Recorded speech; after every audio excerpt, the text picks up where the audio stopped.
Salam əziz dinləyicilər. Çox sağ olun ki, bizə bu gün qatıldınız. Bu gün biz Urmuc gölündən danışırıq. Əziz qonağım Ruzbeh Səadəti bəy bizimləndir. Ruzbeh bəy, çox xoş gəldiniz. Salam, xoş gördük sizi. Mən də salam deyirəm dinləyicilərə və baxanlara. Sağ olun. İlk sualıma keçirəm vaxt tələf eləmədən. İlk sualım ümumiyyətlə Güney Azərbaycanın su məsələsi nə durumdadır və sizcə bu məsələnin əmniyyət məsələsi ilə nə əlaqəsi var? Baxın, üst-üstə İranda su yaxşı vəziyyətdə, yəni İranın su qaynaqları, axar suları və suyun həm məsrəfi, həm mənabei yaxşı durumu yoxdur. İran üst-üstə elə böyük bəxşi bir quru bir ölkədir. Yəni dünya miyancilindən İranın yağıntısı 3-dən 1-dir, təbxiri 3 bərabərdir. İranda su məsrəfi dünyanın standartı, yəni mütəvəssiti ilə 2 bərabərdir. Vəziyyəti yaxşıdır İranın. Bu arada bir tədad ustalarında, yəni keçən illərə görə, fərzən keçən 50 ilə görə vəziyyəti o birisilərlə elə bir biraz vəziyyətin xarab olması sürəti yuxarı. Azərbaycan da elə onların içində. Məsələn, Azərbaycan mən deyəndə neçə ustanı nəzərdə alıram. Bəli, burada üçün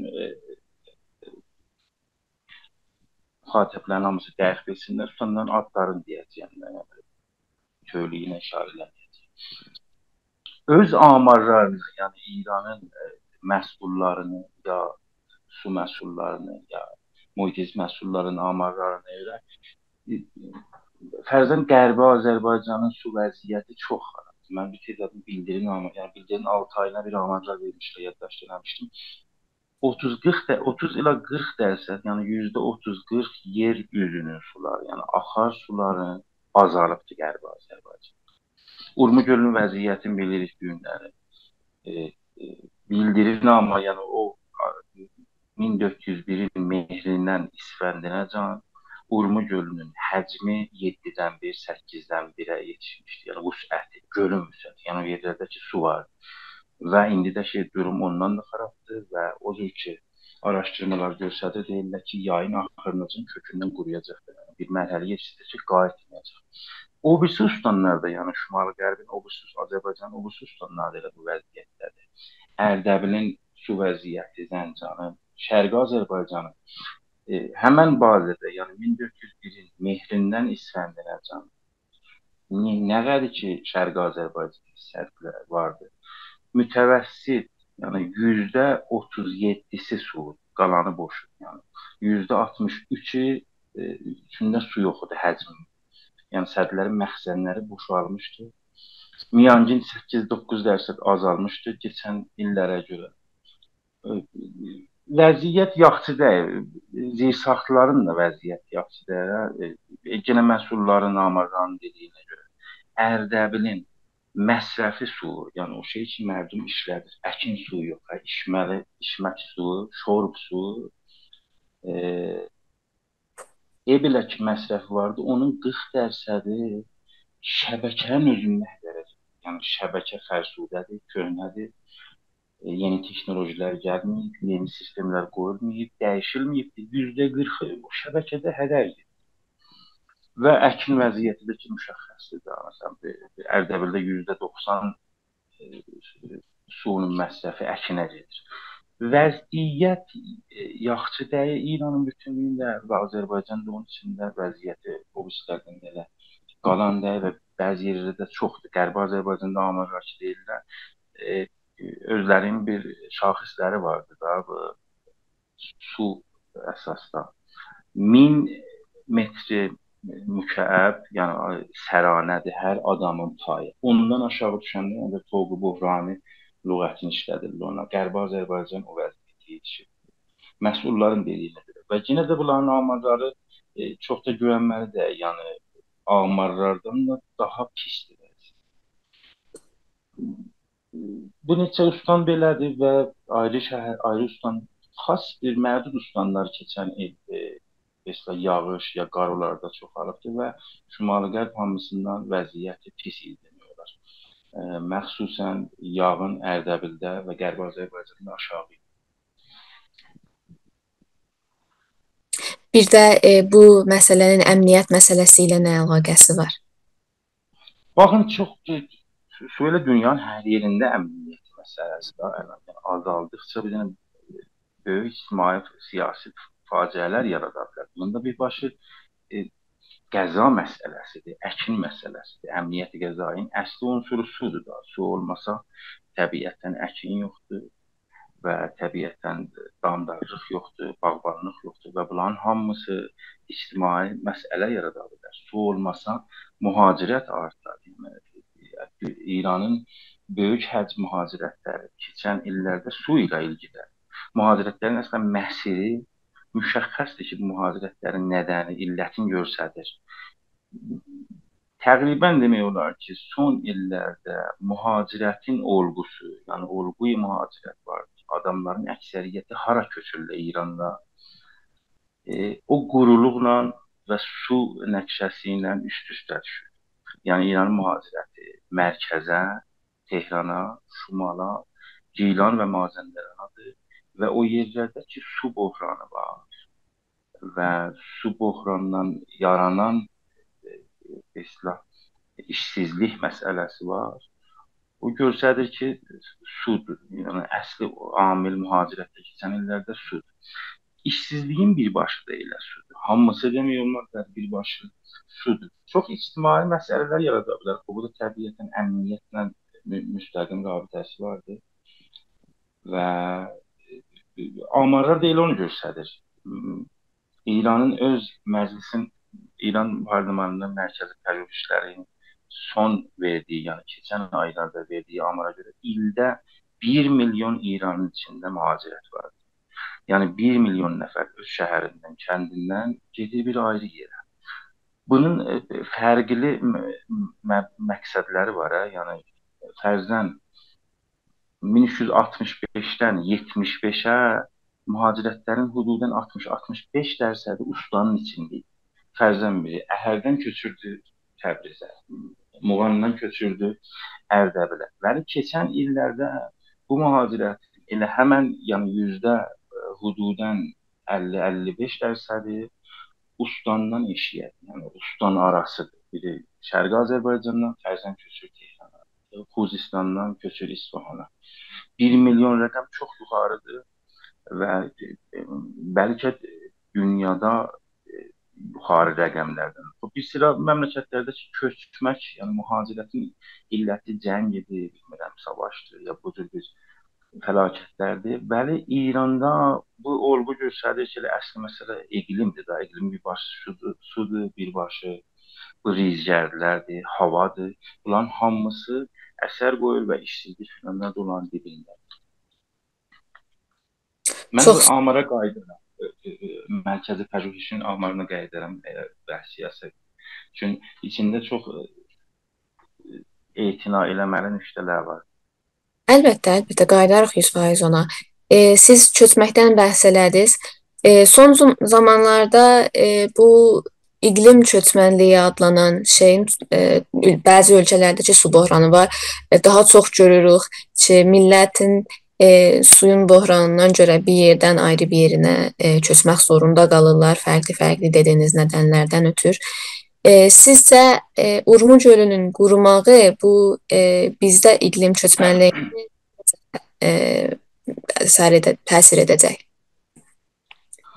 Baxın, qətlən təsiri var. Bir var, sirf susuzluq olar və insanlar əkinə görə gedir. Yəni o adamlar ki, işləri əkinçilik eləyə bilməyərlər və köçələ gedərlər başqa yerə iş alır. Bu susuzluq o susuzluqla fərq edir. Yəni Azərbaycanda həm əkin su, içmə suyunun böhranı var. Urmu gölünün qurumasının başqa əvaqibi də var. Yəni bunun birbaşa insanların səlamətçiliyi ilə ilgilidir. Yəni bu mühacirət ki, qabaqdadır və ehtimalən əlan ilə bir sıra kəndlərdən və məntəqələrdən başlayıb və quruyandan sonra və o duz qalxandan sonra məriciliklər başlanandan sonra qat-qat çoxalacaqdır. Onun birbaşa behtaşdır, birbaşa insanların sağlamlığıdır və rəqəmlər ki deyirlər, düzdür, irad tutmaq olar ki, nə əsasda bu rəqəmlər? Çünki çox fərqli rəqəmlər deyirlər. Bəzən deyirlər Təbriz boşalmalıdır, bəzən deyirlər 1 milyon, 3 milyon. Və bəzən deyirlər ki, 10 milyondan yuxarı cəmiyyətin yaşamına təsir görəcək. O təsirin mərdçilikdən tutun, mühacirətəcən fərqli təsirin, yəni o dairənin içində yerləşərlər. Üst-üstə ilə mühacirətin əsası çox böyük təsirləri var cəmiyyətin içində və İranda da bu çox böyük rolu var. Bu 1 milyon ildə rəqəmi deyilməmişdən qabaq adamlar buna fikirləşmirdilər ki, bu mən adını qoyuram faciə, əvvəli bunun müsbət cənbələri bəzən ola bilər, əvvəli mənfi cənbələri, etkiləri o qədər böyükdür ki, müsbətləri danışığa gəlməz. 1 milyon çox yuxarıdır və içində çox bir əcib nüktələr vardır.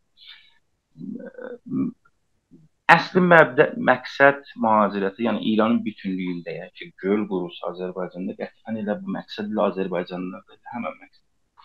Tehrandır, Ustani Əlborzdur, Kərəc və haşiyəsi, şəhrəşlər. İsfahandır, Yəzddir və son illərdə Gilan və Mazəndəran. Bu 4 dənə birincisi keçən 30 ildə elə daimi məqsədlərlə və Mazəndərandan Gilan son illərdə məqsədə artırılır. Köçənlərin ki, yenə də qətiyyən çünki bu sərasəri bir amardır və təhqiqdir. Yenə də Urmu gölünün təbaatından köçənlər də yuxarı ehtimal ilə bu keyflərin içində olur. Köçənlərin ümumən xanıvadə olaraq köçüblər və tərkib cəmiyyətləri, sindiləri çox cəlibdir. Fərq eləmir, xanıvadə ya fərd olaraq, mücərrəd olaraq köçməkləri. 15 ilə 34 yaşın arasındadılar əksəriyyəti. Hamısı yox, əksəriyyət. Yəni və son illə, yəni keçdikcə də xanımların köçməsi də çoxalır, çox cəlibdir. Cavandılar və keçdikcə xanımlar o köçənlərin içində artır. Haşiyədən mərkəzə sarı gedirlər. Yəni İranın nəvari mərzisini tutasınız. Cünubdan tutun gəlin. Qərbi Azərbaycana, Sistana. Ki, bunun etniklərinin üstündə bəhs eləmək olar ki, hansı etniklər nə qədər pay alırlar. Türklər nə qəddirlər, Türklər nə qəddirlər. Ona bir dənə əsas təhqizdir ki, əgər də olmuş olsa çıxartmayıblar. Əvvəl xub Tehranın özünün rəngi, Kərəcin özünün rəngi, dil rəngi göstərir ora köçənlər kimlərdirlər. Göl də elə bu olğudan təbəyyüd edir. Cavan heyf ki, ya işləyəcəklər bu məqsəddə, yəni iş axtaracaqlar və işə düşəcəklər və bir tərəfdən əksəriyyət ki, gedir zaman mührici xanım içində çoxalır. Bu mərkəzi cavanladacaq, yəni oranın cəmiyyətinin vaxtı cavanlaşacaq və haşiyəni qocaldacaq. Haşiyəni istilahən mərdanı deyəcək, mərkəzi zənanə edəcək. Bunun ictimai təbaatı çox fərqli ola bilər, haşiyə və mərkəzə və bunun içində elə Azərbaycana və mərkəzdə. Nə bohranlar orada yaradırlar. Baxın, bunların əsli məsələlərin biri işdir. Bu insanlar fərq eləmir, əkinçi ki, əkin və əkə bilmir, köçür Tehrana. O iş axtaracaq. Ya gələ ona bir yer verirlər, əkinçilik eləyə. Əgər əkinçilik eləmədi, faciə 2 qat olacaq. Bir adam ki, əkinçilik bilir, ona görə təzə iş örgədələr və təzə iş yaradılır. Bu həcmdə adamlar hamısı ev axtaracaq, ev istəyəcəklər və təbən dövlət eləyə bilməyəcək və eləyə bilmir. Yəni keçmişdə də eləyə bilmir də mühacirlər. İran içində olan mühacirlərin evinə cavab verər, ev yaradılır. Ev olmadı və ev bunlara yaranmadı. Haşiyə yaranacaq. Yəni Tehranın və Kərəcin haşiyəsində olan Tehranda deyirlər. Yəni oranın qədimi sakinləri deyirlər. Tamam İranın haşiyə, coğrafiya haşiyəsindən köçüblər. Və ümumən köçənlərdə vəziyyəti mühacirlər rüzumən rifahda deyirlər. Rifah olanlar İrandan başqa ölkəyə köçürlər. Demək olmaz, hətmən aşağı təbəqədədirlər, ortadırlar, hər nədirlər. Vəli qətlən köçənlərin böyük bəxşi rifahda deyirlər. Bunlara iş lazımdır, bunlara behtaş lazımdır, bunlara mərakiz dərmanı lazımdır, bunlara fərq eləmir, o zirsaxt istəyir, o məqsəddir və bu zirsaxt həddəqəl İran dövlətinin əlindən gəlməyib, buracığım yenə də gəlməyəcək. Haşiyə məhəllələr, haşiyə şəhərlər yaranacaq. O yerlər ki, Tehranın xabqahıdırlar. Yəni adamlar buradan dururlar, gedirlər Tehrana işləməyə və gecə qayıdırlar evlərinə. Olan içində cürm yuxarı dərsəd alır bəzi məntəqələri. Lap kiçik ictimai məsələlərəcən, lap böyüyünəcən bunların hamısının təsiri vardır. Orada nə qədər etniki təniş yaranır, nə qədər ictimai niza yaranır və İslamı keyflərin arasında. Fərq eləmir. Məzhəb məsələsi orada böyük rol ola bilər. Şayət Azərbaycanlılar mərkəzinin bir məzhəbdə olduğuna görə bu orada çox gözə görsənməyən. Bəli, qətiyyən bir adam ki, bəluçisi köçüb mərkəzə, orada məzhəbi şikaflar yaranacaq. Etniki şikaflar yaranacaq və yaranıb keçən köçmüşlərdir. Böyükdür, yəni o qədri böyükdür bunun təbiatı 5 dəqiqə 10 dəqiqə danışıqla deyil. Mən fikir edirəm ki, kontrol olmayıbdır və kontrol edə bilməyəcəklər və gün-günə artacaq. Göl də bunun içindədir, yəni rəqəmə də qəti demək olmur nə qədər adam buradan köçəcək. Çünki köçməyə fəqət elə iş kifayət eləmir adamların köçməyə. İş verəsən qala, ya işsiz ola köçər. O cürdə heç Azərbaycanda işsiz olmazdı. Çünki işsizlərin hamısı köçərdilər. Ya iş verəsən qala, nə qədər adam var, işlər var, gedirlər. Adamların yaşam tərzləri ilə fərqli unsurlar onlara əsər edir. Birinə iş təsir edir, birinə məişətin əvvəliyyə şeyləri təsir edir, birinə əslən behdaşt məsələdir, birinə uşaqların gələcəyi məsələdir.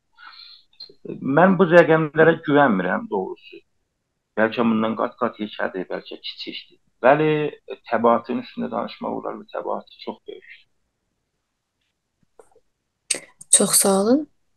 Sizcə İranın dövlətinin bu haqda bir planı varmı bu quraqlığın gəlməyinə, Urmuc gölünün qurumağına və biz bir millət olaraq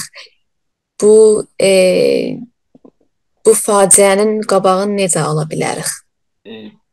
Yox, demək olar nə iradəsi var, nə əslən bu icraya keçir əhyana iradəsi də olsa.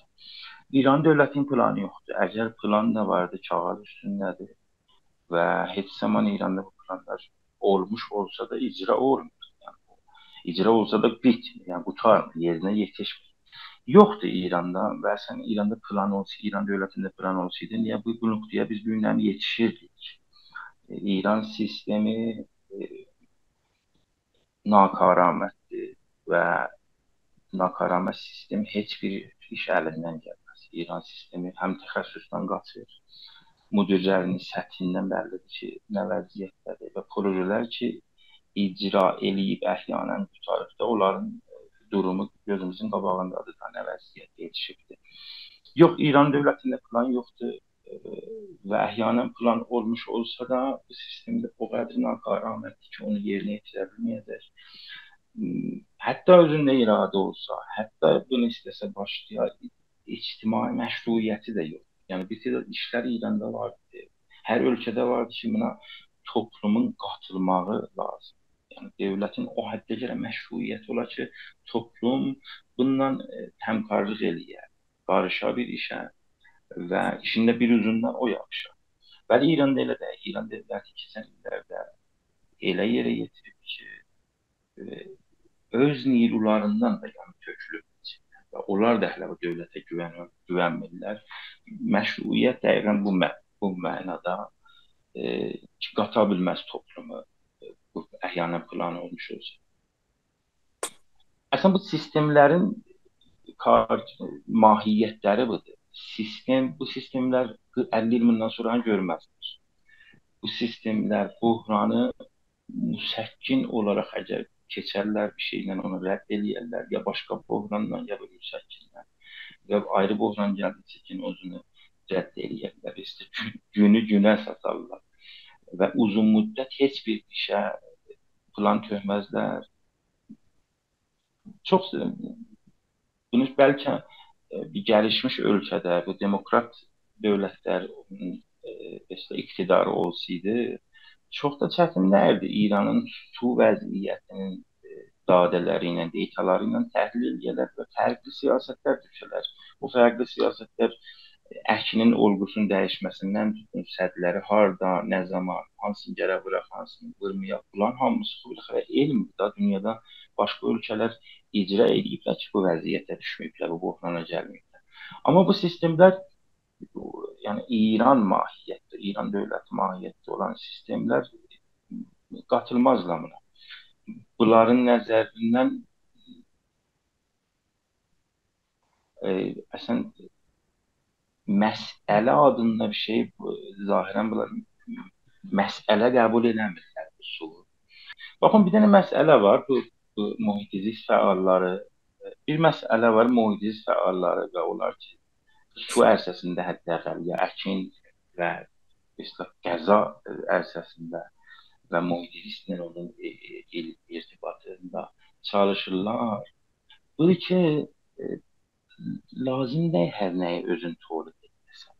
Və sən vəziyyətini, o coğrafiyayı vəziyyətini, su qaynaqlarının vəziyyəti əsasda plan tökərsən, bir tədad məhsulları özün tolid eləyərsən, bir məhsulları varid eləyərsən. Yəni dünya artıq o vəziyyət, o duruma yetişibdir ki, hər tamam niyazları, tamam dövlətlər özləri tolid eləmir.